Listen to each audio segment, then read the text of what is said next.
주신 하나님의 말씀은 마태복음 1장 21절부터 23절까지 말씀과 누가복음 2장 10절에서 14절까지 말씀입니다. 이 하나님의 말씀을 제가 봉독해 드리겠습니다.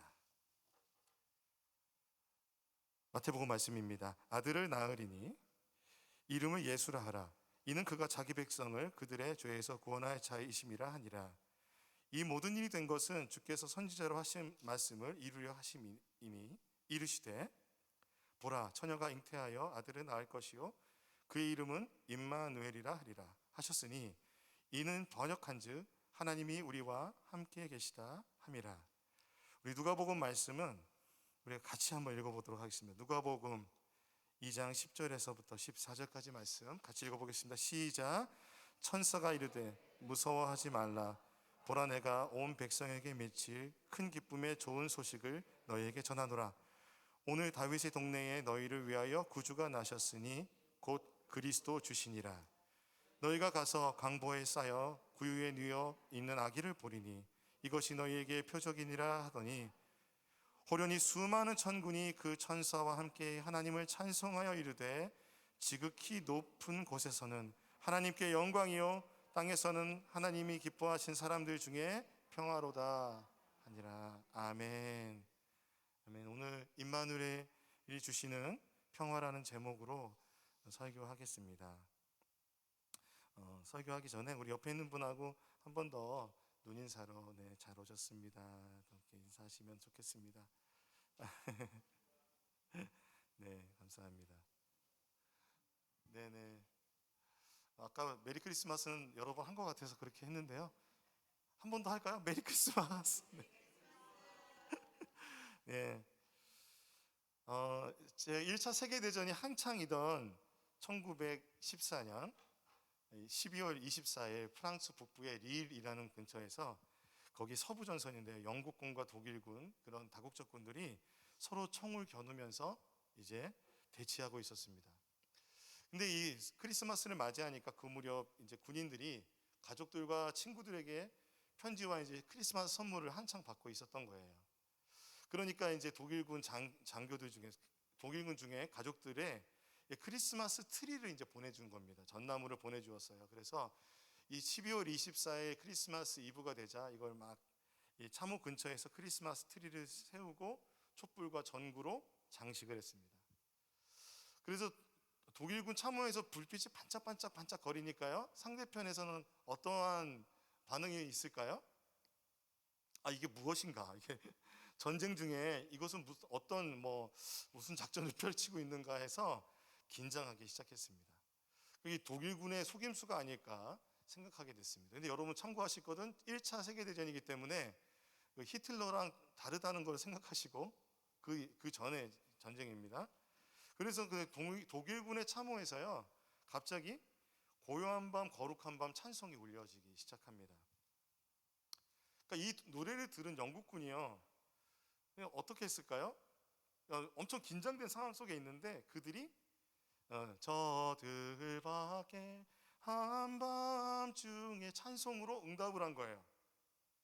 그들이 응답을 하니까 이제 독일군이 막 박수갈채를 보내면서 또 다른 독일 크리스마스 캐럴인 오 소나무여라는 것으로 화답을 하였습니다.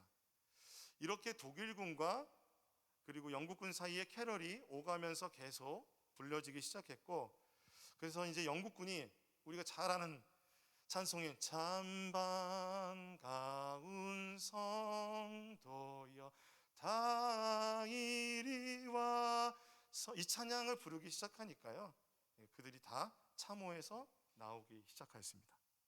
서로 나와서 상대편에게 나오라고 하여서 참호에 나와서 그 중간 지점에서 서로 악수하면서 메리 크리스마스 성탄 인사를 나누기 시작하였습니다. 이 참 반가운 성도여를 부를 때 그들이 독일군들이 라틴어 가사로 이렇게 부르기 시작했는데, 그러니까 다 함께 부르면서 이제 그 적대감으로 전쟁터가 되던 크리스마스 이브의 저녁은 그 전쟁터가 다시 평화의 장소로 변하게 되었습니다. 만남의 장소로 변하게 되는 놀라운 기적이 그날 저녁에 일어났습니다. 그래서 그들이 그곳에서 독일어와 영어로 함께 기도하며 예배를 드리고, 그리고 나서 음식과 기념품을 나누면서 그들이 서로 또 전장에서 죽은 그 전우들을 서로 묻어주면서 함께 그 시간을 보냈다고 합니다. 불과 몇 시간 전만 해도 서로 총을 겨누던 그들이 함께 웃으며 하나가 되었습니다. 우리는 지금 코로나19의 시대에 살아가고 있습니다. 또 지금 우리 이 대한민국은 어느 때보다 그 이념적인, 그리고 세대와 세대 간의 그런 갈등이 참 많이 있습니다. 그런 상황 속에 우리가 평화를 얘기하고 이 성탄절에 하나님을 기뻐할 수 있는 이유는 우리 예수 그리스도께서 임마누엘, 우리와 함께 하시는 하나님이시기 때문에 그렇습니다. 임마누엘이라는 것은요, 하나님이 우리와 함께 하신다라는 뜻입니다. 아멘. 이 임마누엘이라는 이 예언은 언제 시작이 되었냐면 남유다 왕 아하스 때 있었던 일입니다. 아하스 때에 아수르가 굉장히 세력이 커졌습니다. 그러니까 여러분 잘 아시듯이 남유다의 반대편인 북이스라엘과 아람과 수리아라는 이 나라들은 연합하여서 같이 아수르를 견제하자고 했습니다. 그런데 이 아하스 왕이 그 동맹에 참여하지 않고 오히려 어디랑 아수르랑 동맹을 맺었습니다. 그래서 북이스라엘과 아람이 연합해서 남유다를 공격하기 시작하는데요. 이 공격이 연합군이 몰려오면 어떤 사람이라도 두렵게 되죠. 그렇기 때문에 아하스 왕이 많이 두려웠습니다. 그 두려움 가운데 막 벌벌 떨고 있을 때 하나님이 선지자 이사야를 통해서 약속하신 말씀이 바로 임마누엘이었습니다. 그러니까 임마누엘이라는 것은요, 그때 하나님께서 이 두 왕을 치실 것이고, 그리고 그러기 때문에 하나님을 믿으라라는 것이었는데 아하스는 믿었을까요? 안 믿었을까요? 믿지 못했습니다. 믿지 못하고 아수르 왕을 섬기고 아수르 왕에게 갔었습니다. 그래서 그는요, 성전과 왕궁에 있는 은과 금을 주면서 도움을 청하게 되는데, 그런데 결과적으로 하나님이 선하시게 아람과 북이스라엘의 두 왕을 죽게 하시고, 그리고 그 전쟁에서 남유다를 건져 주셨어요. 근데 문제는 그의 불신으로 말미암아서 아수르의 세력은 그대로 남아 있었던 것입니다. 그렇기 때문에 아수르의 위협에 오히려 남유다가 나중에 직면하게 되고, 그리고 아수르에 의해서 아람과 북이스라엘은 또한 멸망하게 됩니다. 1차적으로 임마누엘이라는 예언은 바로 이 역사적인 사건 때에 이사야를 통해서 주어진 말씀인데, 이 이사야의 말씀이 700년 뒤에 예수 그리스도가 동정녀 마리아에게서 성육신하신 성자 하나님으로 오실 것을 동시에 예언하는 말씀이기도 합니다. 그래서 오늘 읽었던 우리 본문의 말씀이 바로 이사야서 8장 7절에서 10절까지의 말씀이 이루어진 말씀입니다. 오늘 우리가 귀한 손님들이 함께 오시고 또 함께 또 하나님 앞에 찬양하면서 나가야 할 시간들이 있기 때문에 성경 구절을 제가 많이 읽진 않겠습니다. 근데 이사야에서 이야기했던 그 임마누엘이라는 것은 결국 예수 그리스도를 통해서 이루어진 것은 메시아로서 이루어지셨습니다. 이사야서 9장 6절에서 7절 말씀은 제가 한번 읽어드릴게요. 이는 한 아기가 우리에게 낳고 한 아들을 우리에게 주신 바 되었는데 그의 어깨에는 정사를 메었고 그의 이름은 기묘자라 모사라 전능하신 하나님이라 영존하시는 아버지라 평강의 왕이라 할 것이라. 그 정사와 평강의 더함이 무궁하며 또 다윗의 왕자와 그의 나라에 군림하여 그 나라를 굳게 세우고 지금 이후로 영원히 정의와 공의로 그것을 보존하실 것이라. 만군의 여호와의 열심히 이를 이루시리라. 예수 그리스도를 통해서 이 말씀이 만군의 여호와의 열심으로 지금 이루어져 우리가 함께 성탄을 기뻐하고 있습니다. 예수님께서 오셔서 메시아가 되셨다는 것은 하나님의 나라가 임하셨다는 것입니다. 하나님의 나라가 임하셔서 예수님께서 오셔서 선포하신 것은 회개하라 천국이 가까웠느니라 하나님의 나라를 선포하셨습니다. 이 하나님의 나라는 죽어서 가는 나라가 아니라 하나님의 나라는 예수를 통해서 이 땅 가운데 이미 이루어졌지만 아직 예수 그리스도의 다시 오심 그 사이에 기다리고 있는 이미와 아직 사이에 있는 나라입니다. 그러므로 우리는 하나님 예수 그리스도를 믿으면 하나님의 나라를 이 땅에서 경험할 수 있습니다. 하나님의 나라를 경험할 수 있는 이름이 임마누엘입니다. 그래서 이 임마누엘의 예수 그리스도의 그 메시아 되심을 이루시기 위해서 우리에게 오신 분이 누구시냐면 성령님이십니다. 여러분, 예수님은 승천하여 하늘의 보좌에 올라가셨지요? 그렇다면 예수님이 우리와 임마누엘 하나님 우리와 함께 하신다라는 말씀은 어떻게 이루어지냐면 바로 우리가 예수를 믿을 때 성령이 우리 안에 내주하심으로 이루어지는 것입니다. 이 성령의 내주하심과 성령이 함께 하심은 언제 이루어지냐면 바로 사도행전 2장에 이루어지게 됩니다. 성령 강림으로 말미암아 그래서 예수 그리스도께서 아버지께 구하셔서 우리에게 누구를 보내세요? 보혜사 진리의 성령을 보내주셔서 우리가 진리의 영, 즉 진리는 무엇이죠? 예수 그리스도, 그리고 우리 살아계신 하나님의 말씀을 깨달아 알 수 있게 해주시는 것입니다. 그러므로 이 임마누엘 하나님의 나라를 경험하는 것은 그러므로 이제 우리의 삶 가운데서 삶의 여배가 열리게 되었습니다. 코로나19가 터졌을 때 우리가 얼마나 불안해하고 두려워하고 하였습니까? 그런데 너무 감사한 것은 우리가 어디서든 주님을 예배할 수 있는 새로운 살 길이 열려 있다는 것입니다. 그래서 주님께 어떻게만 예배합니까? 영과 진리로, 성령 안에서, 진리 안에서, 진리이신 예수 그리스도 안에서 예배를 드린다면 우리가 있는 곳이 어디든 그곳이 바로 예배 장소가 됩니다. 예수님께서는 그 성전에 가셔서 예수님의 그 성품과는 전혀 다르게 엄청나게 분노하셨습니다.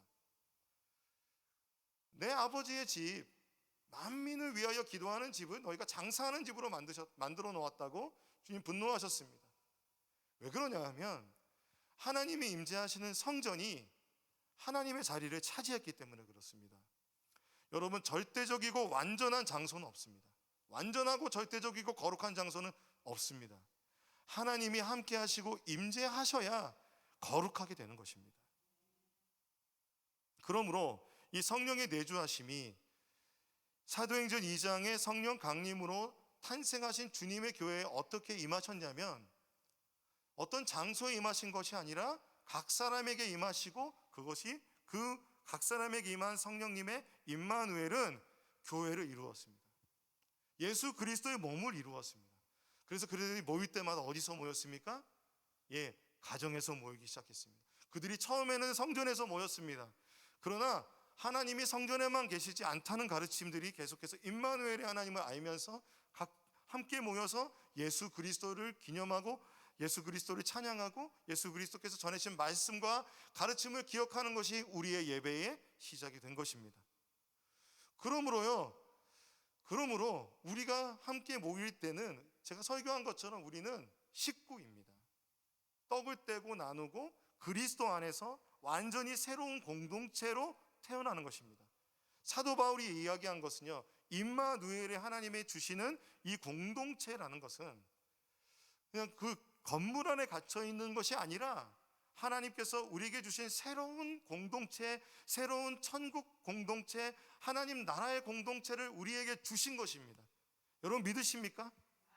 근데 우리는 다른 것에 관심이 많아요. 건물에 관심이 많고 다른 명예에 관심이 많고 다른 것에 관심이 많다 보니까 우리가 진짜 정말 이루어야 되는 우리의 신분과 경제적인 것과 우리의 어떤 배우고 못 배우고의 그런 모든 그런 것들 뛰어넘어서 단지 예수 그리스도 안에서 주의 성령 안에서 한 몸 되고 한 식구 되었다는 것을 잊어버릴 때가 있습니다. 지금 한국에는요 1인 가정이 굉장히 많습니다. 외롭다는 것입니다. 1인 가정이 통계를 보면 거의 29%가 됩니다. 그렇다면 우리는 어떻게 해야 합니까? 우리는 모여야 합니다. 힘써 서로를 돌봐 식구가 되는 일을 교회가 해야 합니다. 그러므로 우리는 예수 안에서 새로운 식구가 되어서 삶의 예배뿐만 아니라 그런 식구를 이루는 우리 교회가 되기를 원하고요. 나아가서 이 임마누엘이라는 하나님의 나라를 주신 주님의 그 이름은, 임마누엘의 이름은 사명을 우리에게 주시는 이름입니다. 우리들 위해서만 사는 것이 아니라 다른 사람에게 복음을 전하고 이웃을 돌보고 하는 것이 우리에게 주신 하나님의 뜻입니다. 로마서 12장 1절에서 2절의 말씀을 보면요, 그러므로 형제들아 내가 하나님의 모든 자비하심으로 너희를 권하노니 너희 몸을 하나님이 기뻐하시는 거룩한 산 제물로 드리라. 이는 너희의 드릴 영적 예배니라. 너희는 이 세대를 본받지 말고 오직 마음을 새롭게 함으로 변화를 받아 하나님의 선하시고 기뻐하시고 온전하신 뜻이 무엇인지 분별하도록 하라. 사도 바울의 대부분의 서신서는 앞부분은 가르침, 즉 예수 그리스도의 가르침, 하나님의 말씀을 가르치고 뒷부분은 무엇을 가르치냐면 어떻게 행동하고 어떻게 살아야 되는지를 가르칩니다. 그러므로 임마누엘의 하나님의 이름이 우리에게 주시는 사명은 일상의 삶을 선하게 살아가야 되는 것입니다. 하나님의 식과 법으로 살아가야 되는 것입니다. 하나님의 식과 법은 무엇이냐면 하나님을 사랑하고 이웃을 사랑하는 것입니다. 나만을 위해서 사는 것이 아니라 남들을 위하여 양보하고 낮아지는 그 삶. 예수님께서는요, 하늘의 보좌를 버리시고 하늘의 영광을 버리시고 이 땅에 오셨습니다. 우리가 지금 지극히 작은 자에게 눈을 돌리자고 제가 몇 주간 설교하였습니다. 정말 우리 높은 뜻 안성교회는 그런 교회가 되기를 원합니다. 1차 세계대전의 그 모든 전장의 혼란 속에서도 그들의 모든 이해관계를 뛰어넘어서 크리스마스에 울렸던 그 찬송이 그들에게 평화를 주었다면 오늘 코로나19로 인하여 또한 여러 가지 이념과 또 여러 가지 세대의 갈등을 겪고 있는 대한민국 안에 우리가 예수 그리스도의 온전한 그 성탄의 의미를 찾는다면 우리는 그 평화를 누릴 수 있을 것입니다. 우리가 함께 누가복음 2장 14절의 말씀을 한번 같이 읽어보겠습니다. 시작. 지극히 높은 곳에서는 하나님께 영광이요 땅에서는 하나님이 기뻐하신 사람들 중에 평화로다. 아멘. 오늘 그 영상을, 그 영화가 있더라고요. 그 1차 대전의 그 일화를 영화로 만든 게 있어요. 한번 보여드리겠습니다. 한번 우리 보도록 하겠습니다. 아멘. 각자의 언어로 메리 크리스마스를 하는 겁니다. 우리 이 시간에 이 영화의 그 내용이 우리의 삶 가운데 이루어지는 마음으로 기도하지 않으시겠습니까? 고요한 밤, 거룩한 밤, 하나님께서 우리가 막 즐기고 축제로서 크리스마스를 우리가 즐길 수도 있지만 하나님께서 우리를 조금 어렵게 하셨습니다. 그리고 아주 추운 날씨를 주셨습니다. 우리의 삶을 돌아볼 수 있게 하신 것은 아닐까, 제가 그렇게 묵상이 되었습니다.